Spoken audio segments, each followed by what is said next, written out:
Welcome to Standard Chartered Money Insights, a podcast series by Standard Chartered Bank that brings you market views and insights on the go. Welcome to Cut to the Chase.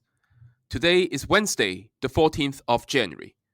I'm Daniel Lam, your host for the podcast.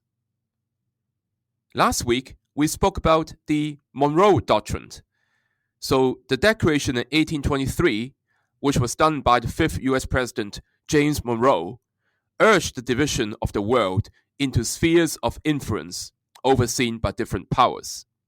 He stated that the affairs of the Western Hemisphere and Europe should remain separate and should not influence each other. Now, in the modern-day interpretation, that means that the U.S. or Trump should be focusing upon the affairs in the Americas. Now, after the operation in Venezuela, we have yet more geopolitical tensions, this time about Iran. This will be another test on Donald Trump. Decades ago, one may expect the U.S. to intervene in a forceful manner. Now, Trump also said that he would, but it does not appear that the U.S. is going to be sending in troops. Rather, he said that he will be imposing tariffs on countries that do businesses with Iran.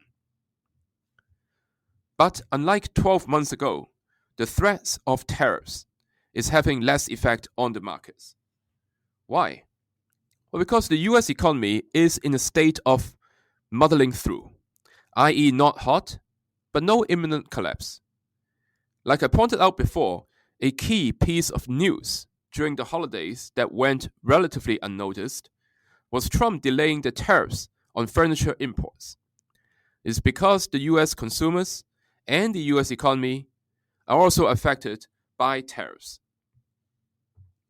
Trump's approval rating has dropped to a second-term low at 36%, and that does not bode well with the upcoming midterm elections.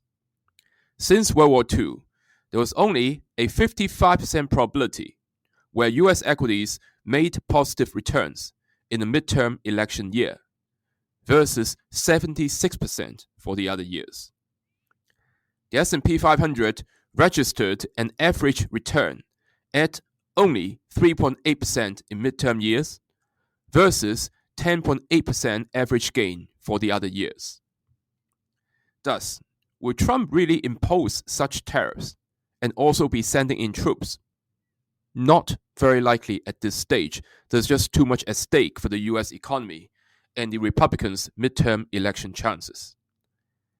Since there's unlikely to be escalation in trade tensions, we continue to see strong price actions in markets such as Chinese equities, with Hang Seng Index going above 27,000 yesterday at one stage.